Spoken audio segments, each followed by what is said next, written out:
Okay, I'm here with my Ozark Lite Forest River. This one is a 1600 BH. And what I'm going to do is I'm going to switch out my tires.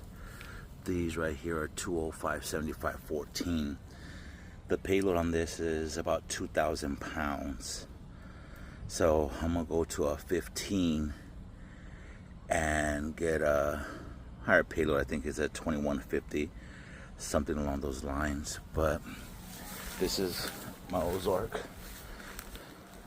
and you'll get a little more videos on what I'm doing here, so stay tuned.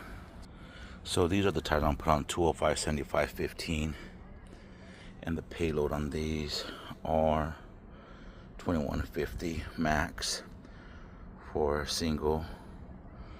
I'm gonna paint these black to match them, and we'll go from there.